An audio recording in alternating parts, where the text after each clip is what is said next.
Okay, welcome to Cave. For this one, because Cave is so fast-paced, I'm actually going to do it on half speed. I think what I'll do is do a half speed and then follow it up with a full speed run just so you can see what it looks like. In regards to Cave, it should be considered the hardest level, so let's get into it. Oh, it sounds weird when you have it on half speed. The first picture is going to be fairly straightforward. It's going to be these Joltik on the left. In this particular example, which I played about 10 minutes ago, it's actually really funny. I was about to advise that there's a Crobat that can fly in front of the Joltik.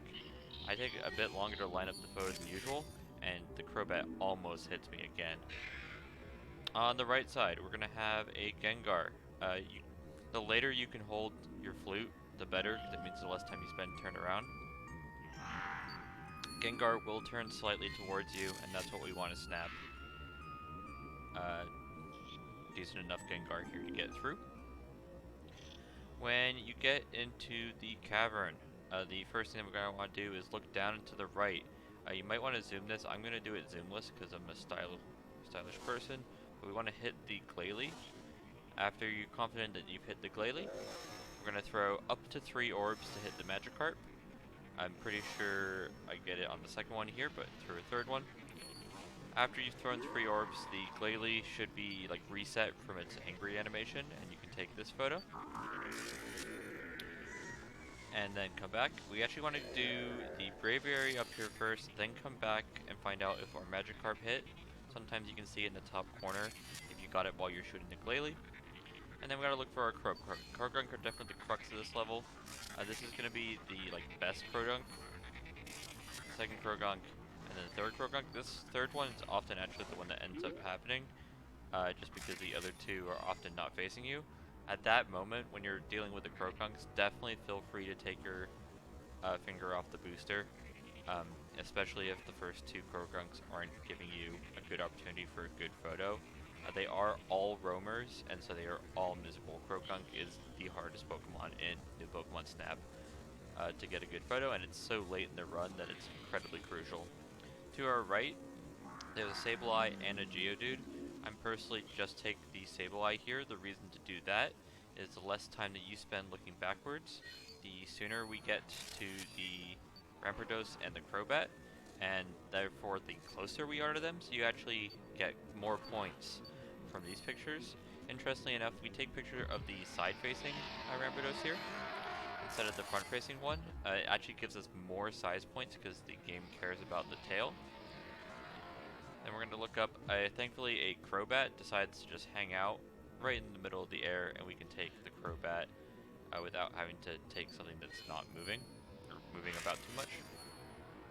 And then because I didn't do the Geodude earlier, I do this particular Geodude. So, let's go back and do it at full speed.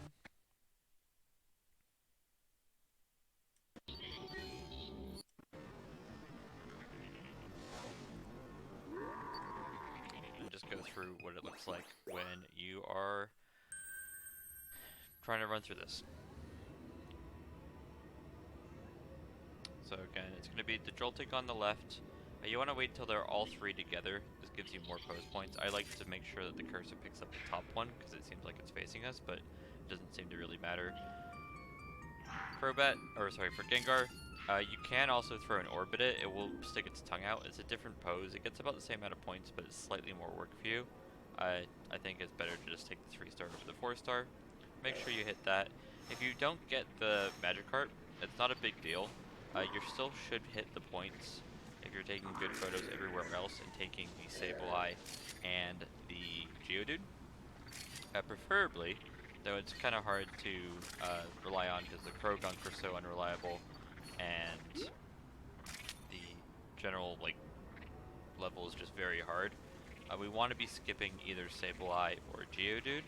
I would suggest, if you're really confident coming down this hallway, to skip the Sableeye, because it also involves looking backwards more compared to the Geodude.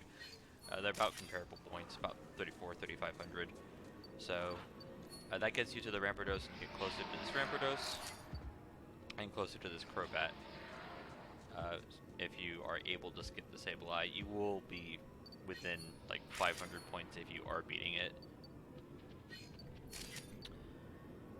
a look at the scores.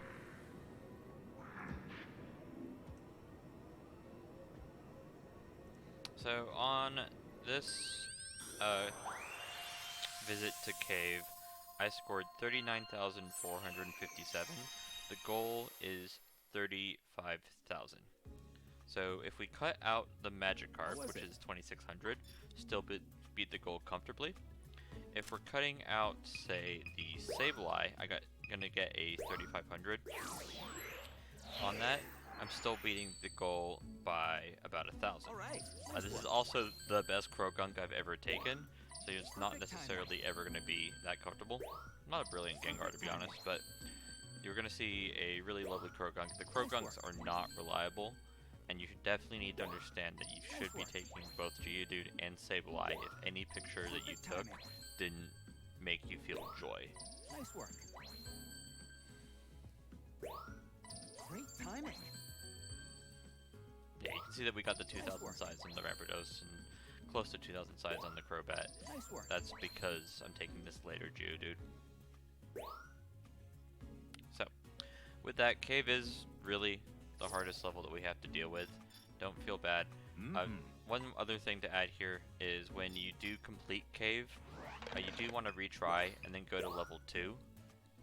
Instead of quitting back to the lab. This will save you over 20 seconds, and is actually the big time save here on patch 2.0 or to 2.x compared to the original 1.x patches. When you get into the second visit, this research level 2, there's nothing to do, you just look forward and hold zoom. That all said, anybody who's watching this, I do appreciate you. If you want to leave a comment saying hi, I really like it, just makes me feel good. I don't necessarily need these to pop off. I just want really people to be enjoying the content and hopefully finding it helpful. If anybody who hasn't picked up this game is considering doing so, I really want to say it is a great game, especially if you're new to speedrunning. It's very easy to learn.